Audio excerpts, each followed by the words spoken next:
Let's do it. Here we go. So it's recording. So here we are. You look tired. You're on camera. I know. So we just wrapped 91, and we thought we could throw out a little preview of 2020 coming up here. Because I wasn't sure. I picked this year when we picked our years, and I wasn't sure if it'd be a good idea, but I wanted something more recent. But after we've all made our choices, I'm really excited about this. It's going to be fantastic. Right. Well, so 2020 was not a bad year, if you exclude the millions of people that died of coronavirus. Well, it was a great year for watching media and consuming things because there was nothing else to do. So that's right. That's right. Actually, it didn't. So other than the millions of people dying. And many people decided they should start podcasting around that time. So that's right. That's if there was no pandemic, there would be no pop culture yearbook. So if life gives you lemons, make lemonade, I guess.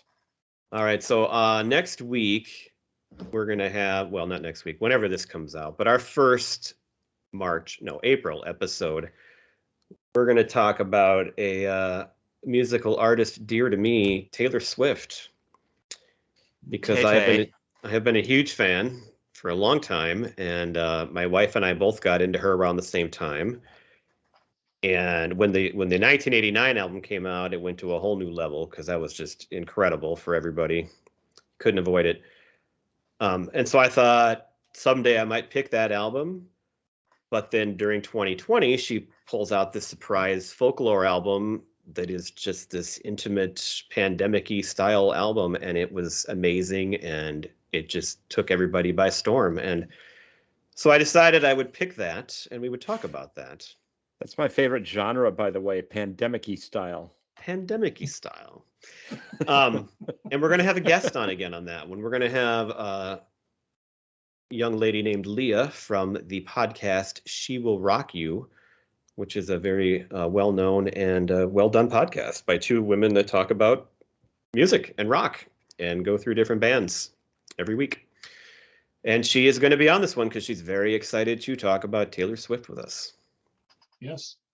So, I've been listening to a couple of their podcasts of late, just trying to get a feel for their style. And I listened to a Counting Crows one today, and it was awesome. I listened to a Green Day one. Oh, I'll have to listen to that one too. Yeah, they're very informative, and you can tell their passion for it. So I'm looking forward to having Leah. So I was a little nervous to pick this topic because I didn't know if you guys would be excited for it. So I hope that it goes well for you. Gifford, you sound like you're really into it, so that's good news. Yeah, I mean, I don't know everything in her canon.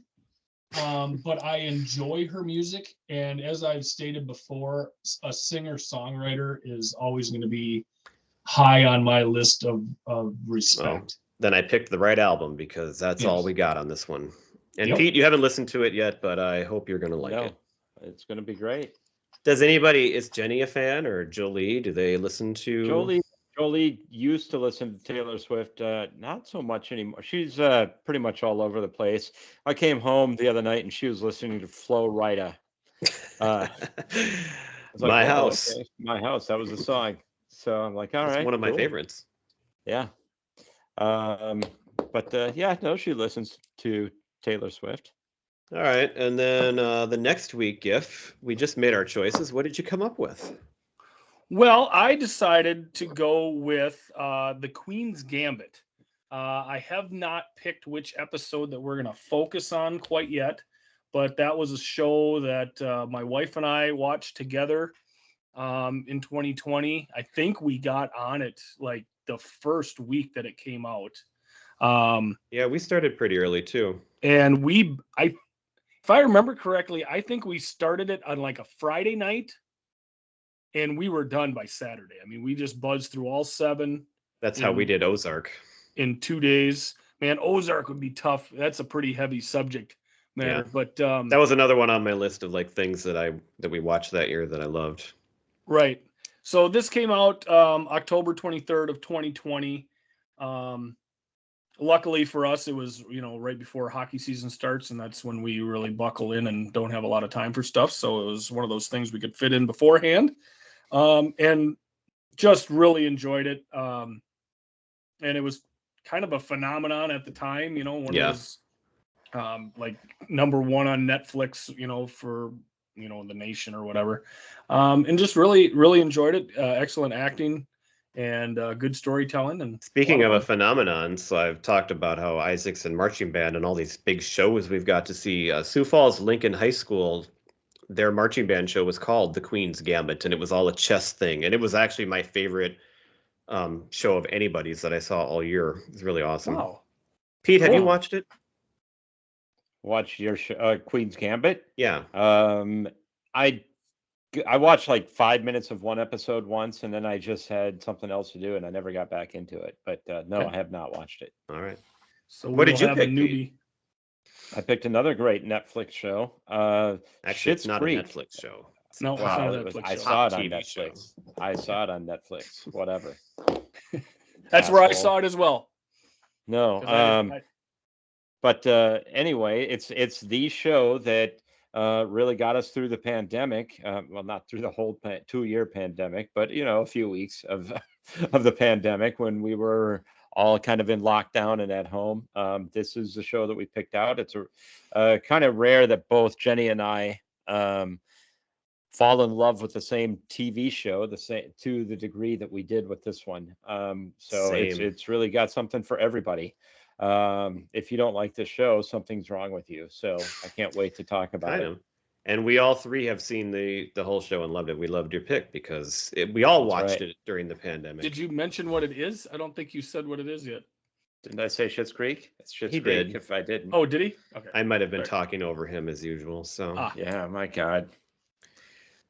uh, All so those are right. two great shows that we watched, and then another one. My other choice, since I picked this year, was Ted Lasso, which came out in 2020, and this is another one again. So all these shows I watched with Kim, and that's we don't always have the same taste, but we loved all three of these. She loved Schitt's Creek more than anything ever, but then Ted Lasso I was watching by myself, and she was just kind of sitting by me, and just by lucky chance she kind of got hooked on it. And then she loves that show more than anything now. And so when it came out the second week or the second season, we had to watch it every week, and it was we had to actually wait, and it was hard to do that because Right. we loved it so much. So Mhm. but so we got three great TV shows that I think a lot of people would be able to connect with because they probably watched them themselves. Right. It's going to be And amazing. I had not seen Ted Lasso yet. But And I'm so glad you're going to see it now. That was great. tonight I got my Apple TV hooked up and I watched the first 2 episodes before we got on this evening. So I am officially hooked. Is And once Courtney we get off watching here- it or just you? No, Courtney was sitting there watching it with me. So I'm going to get She's going to off love of it. this podcast, our extracurricular, and go back upstairs and watch maybe a couple more before I go to bed tonight. So yeah, Awesome. I love it. It's awesome. So All right. Well, All thank right, you to can't our wait. classmates. I hope you watch these and enjoy them, and they're worth your 10 minutes or so. Yeah. We love you. Thank you so much. All right. Bye, everybody. Bye. see ya.